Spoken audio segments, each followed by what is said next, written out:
You guys see the title, you know why you're here. This next story is a true story. It should be used as an example of what are the possibilities when dating, visiting, or traveling around the world. Watch or listen to this while you're driving, cleaning, on the train, at the gym, or just getting things done. Grab yourself a drink or a snack. This is a story you don't want to miss. Stay until the end. This one is a banger. Here it goes.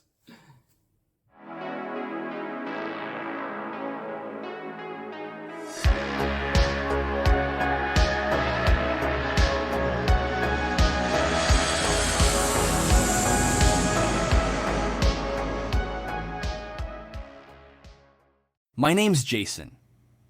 My journey to getting exposed to ladyboys started for me on one fateful evening. I would like to preface this by saying I'm a straight guy who has always been attracted solely to women. I've only previously had romantic and intimate relationships with women. Here's my story. I was in my room working hard on an assignment on my laptop, trying to finish it because the due date was really soon. It was a project that I had worked on the entire week. I felt like I needed a break, and suddenly I had the urge to watch special videos, if you catch my drift. Like all guys in their 20s, most if not all of us indulge in this, whether you'd like to admit it or not. I wasn't an addict. I'd usually watch it once a week. But when I did, I would open multiple tabs and try my very best to find that ultimate scene to finish to. At this point in my life, I had only been exposed to vanilla videos. There would be about 3 tube sites I would often visit, but there was one in particular which was my go-to.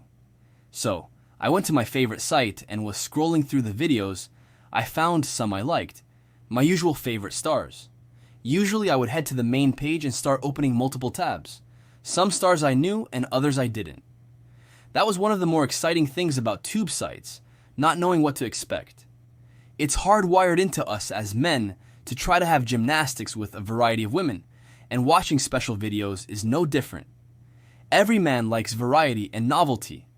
So I searched for my most favorite star and began watching her scenes. I then saw this nondescript thumbnail on one of the popular pages. I must have been scrolling on a few pages when I found a curvy fit Asian woman with a very attractive face and tanned skin laying on the beach. So like any other video, I right-clicked and opened it in a tab. The video started with that same attractive Asian woman in the thumbnail, beautiful, slim, thick. Everything at this point seemed normal to me. I, as many of you guys out there, rarely watch a video in its entirety, but once in a while, if a video is interesting and there's high production value, like in this video, I'll watch through most of it. Boy, was she smoking hot. That had to be one of the best on-the-knees scenes ever. The way she was going at it was amazing. I then forwarded to the part where the dude was going in the back door. I generally liked backdoor videos. Right at that scene as his dude is going inside, under, where I expected to see one thing I saw, another, hanging down. I was in utter shock. I couldn't believe what I was seeing. How can one of the hottest stars I've seen have a tool like mine? It seems at that moment my eyes glazed over, and I lost all logic and began enjoying what I was watching almost to the point of no return. But I stopped before I did. In the back of mind, I was thinking, if I don't finish now, it doesn't count. I'm still straight. It's funny how we rationalize things. At this point, I was so surprised, I slammed my laptop closed and left my room. I walked into the washroom and started panicking, asking myself, what the hell just happened, and telling myself that I wasn't attracted to what I had just saw. After a few minutes spent in the washroom, I left to go for a walk to clear my mind. I remember being on the phone and my friend asking me something about the assignment and whether or not I finished it, but I was totally in my head, feeling a whole range of emotions. I couldn't tell anyone what I had just saw. Who knows what they would think of me? So that night I said to myself, I'm never watching special videos again, so I stopped using my laptop for a week and finished off my assignments at my desktop. That following week, I had work and school. When I was at my job, anytime I thought about that video, I saw my tool rising higher than it ever did. I kept reassuring myself, it's gonna go away, just forget about it. A few days had passed and I started to feel normal again. So after work I went home. I finished late, and after I reached home, I went on to YouTube and started watching some prank videos and relaxing. Once it got to midnight, I started getting ready for bed. When I got back in my room, I felt a sudden urge to watch special videos. It had been over a week from that last incident, so I felt comfortable and trusted my judgment. I went on to the same site I would usually frequent. I remember I started typing into the search bar, Asian giving a you know what. I got a bunch of results. A lot of the results were of Japanese JAV videos, which I thoroughly enjoy. I opened a few tabs and started watching, not quite finding the right video, so I scrolled through the pages until I saw something that caught my eye. I then had a vivid flash back to that Thai Ladyboy video. I got so excited to the point where I said, F it. I rushed over to my history bar from a few days back, and there it was, that crazy video. I clicked on it so fast, and this time I saw it from the beginning, up until that part where the woman was on 4, without even physically touching the tool. As soon as I heard that moan, like a geyser, I arrived like I never arrived before. That had literally been one of the best scenes I had ever watched in my life. This led me on my journey to Thailand, the land of the Ladyboys. Second update. Life's a trip, man. Literally. It all started online, as most things do these days. I mean, if you're into ladyboys, chances are you didn't just bump into one at the grocery store. Nah, dude. It was probably some video, some picture, something you stumbled across late one night when you were, just browsing. And then, boom, it clicks. You're like, yeah, wait a minute. So fast forward a bit. I just finished university, which, let's be real, is a whole other story in itself. All that studying, all those late nights, all that ramen. But I finally made it. And after graduation, I did the responsible thing for once and got a job. Nothing glamorous, just something to stack some cash. But in the back of my mind, I had this other plan brewing. This Thailand plan. See, after my whole digital discovery thing, I started doing some research. Social media, travel blogs, you name it. And one place kept popping up, Pattaya. Apparently, it's like the spot for, well, everything. Nightlife, entertainment, and yeah, you guessed it, ladyboys. It's like the Mecca, basically. So I made it my mission. I was like, I gotta go there. It wasn't just about the physical attraction, though. I mean, that was definitely part of it. But it was also about exploring something new, something I'd only experienced online. I wanted to see if the reality matched the fantasy. And honestly, I was also curious about the cultural aspect of it.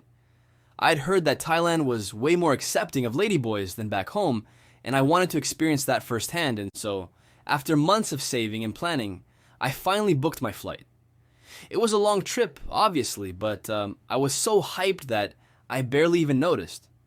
I landed in Bangkok, spent a couple of days checking out the city, the temples, the markets, the crazy traffic, and then hopped on a bus to Pattaya.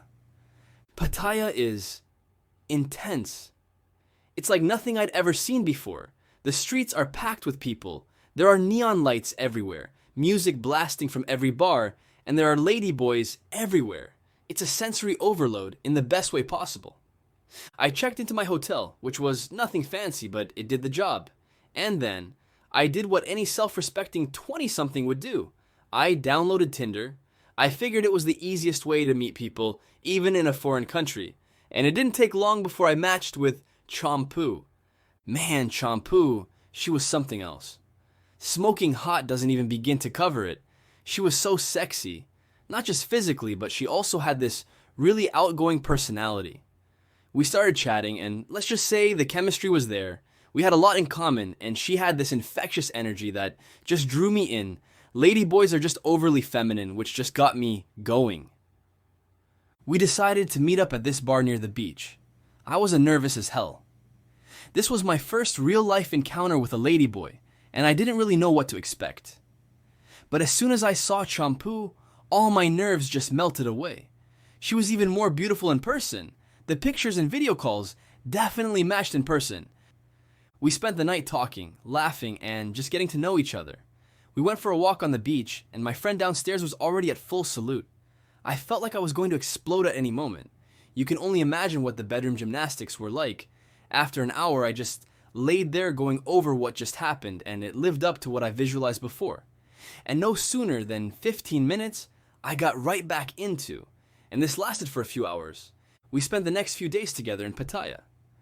Champu was passable, as they call it, so I didn't feel that everyone's looking at me feeling that people may feel when being seen in public with a girl like her. We went to the Sanctuary of Truth, which is this awesome wooden temple, and we went to the floating market, the viewpoint, and all the other touristy things people do. We even took a day trip to a nearby island, where we went snorkeling and just chilled on the beach. Those days with Champu were some of the best days of my life. I felt free, I felt accepted, and I felt like I could truly be myself. And that's when I realized something else. In Thailand, I didn't feel the same fear or ridicule that I felt back home. Back home, if I'd even hinted at being attracted to ladyboys, I probably would have gotten some weird looks, some snide comments, maybe even some outright hostility. But in Thailand, it was different. It was like no big deal. People were just accepting. It was liberating. It was like a weight had been lifted off my shoulders. The fear of my buddies finding out, even though I'm pretty sure they wouldn't deny going to town on someone like Champu. But then, after a few days, it was time for Champu and I to part ways. We knew it wasn't going to be a long-term thing. We lived on opposite sides of the world, and I knew someone like her was never going to be satisfied with just one man in her life, no matter how big my tool was or the number of rounds we went. She was absolutely insatiable. We agreed to stay in touch, and we left on good terms. And that's when another realization hit me.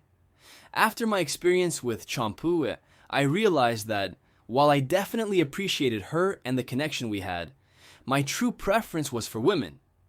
It wasn't a rejection of Champu or the ladyboy community, it was just me. It was a clarification of what I wanted long term and the direction I saw my life going. I knew I wanted to have kids and a family, and being with someone like Champu, although exhilarating, was a barrier to that dream coming true. It's hard to explain, but it was like I needed to go through that experience to understand myself better. It was like I needed to explore that part of myself to realize what I truly wanted.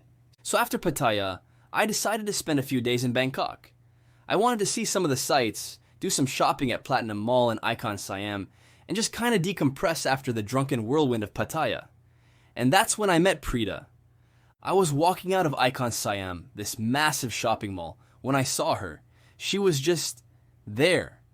And something about her just caught my eye. She was beautiful, obviously, but it was more than that. She had this classiness to her that I liked, the potential mother of my children type of vibes. I don't know what came over me, but I just walked up to her and started talking. I'm usually not that forward, but something about her just compelled me.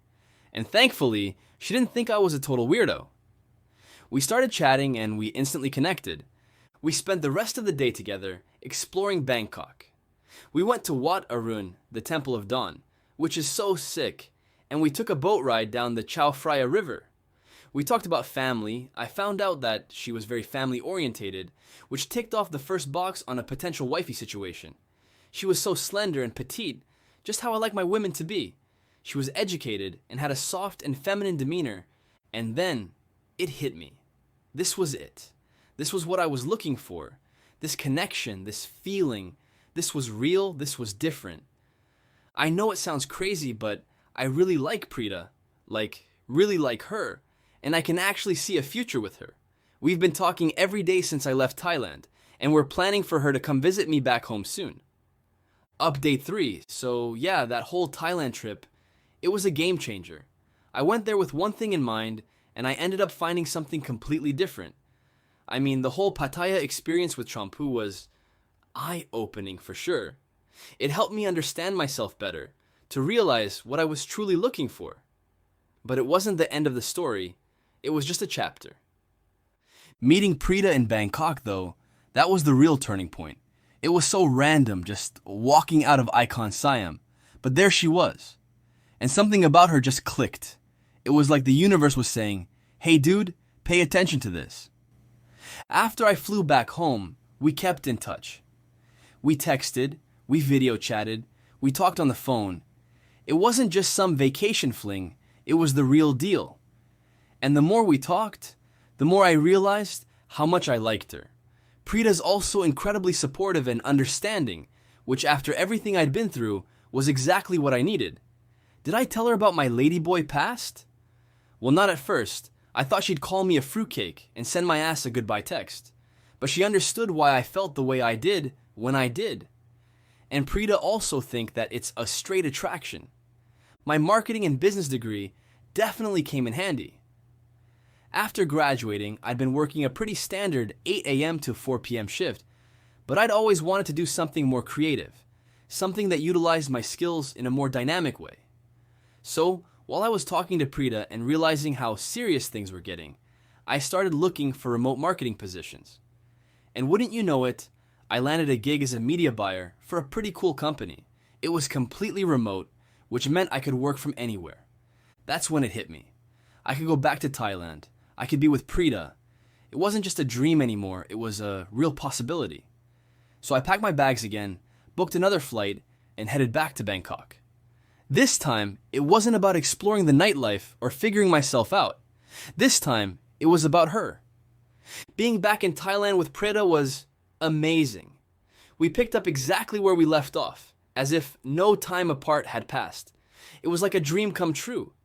Living in Thailand also gave me a chance to see a different side of life. The culture is so different from what I'm used to back home. It's more relaxed, more focused on community and family. And I love the Sabay Sabi attitude. And being with Preeta, I got to experience that firsthand. I met her family, I learned about more of her traditions, and I felt like I was becoming Thai.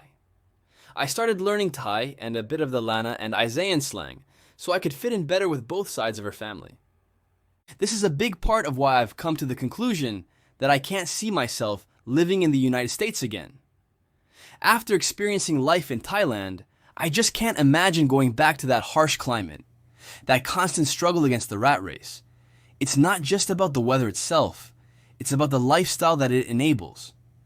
In Thailand, I feel more connected to nature, more relaxed, and more at peace, not to mention the affordable living and every day pretty much feeling like summer.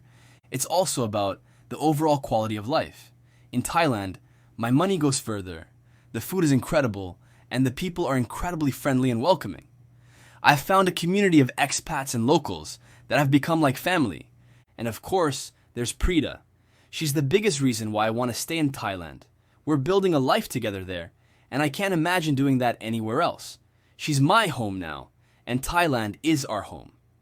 Looking back, I realize that if I hadn't gone through everything I did, if I hadn't had that initial experience in Pattaya, I would have never met Preeta. It was all part of the same journey. I had to go through that period of self-discovery to realize what I truly wanted, to be open to the possibility of meeting someone like her. It's crazy to think about how things have changed. I went to Thailand searching for one thing, and I found something completely different, something so much better. I found love. I found a connection that I never thought was possible, and I found a future that I'm incredibly excited about. Preeta is more than just a girlfriend to me. She's my best friend, my confidant, my partner in crime. She understands me in a way that no one else ever has. And I know, without a doubt, that I want to spend the rest of my life with her. We've talked about it, of course. We've talked about marriage, about building a life together. And it's not just some distant dream. It's a real plan. We're figuring out the logistics, the visa stuff, all the details. But we're committed to making it happen. I can picture it now. Our wedding, surrounded by our families and friends, celebrating our love and our commitment to each other. It's going to be an amazing day, the start of an even more amazing chapter in our lives. It's funny how things work out. Sometimes you have to take a detour. You have to go down a different path to find what you're truly looking for. And in my case, that detour led me to Thailand, to Champu, and ultimately to Preeta. And I wouldn't change a single thing. Make sure to check out my previous video right over here. And send over a story of your own that you'd like to be featured in the next video. Subscribe, share, like, and comment. My name's Roberto, and I'll catch you on the next one. Bye for now.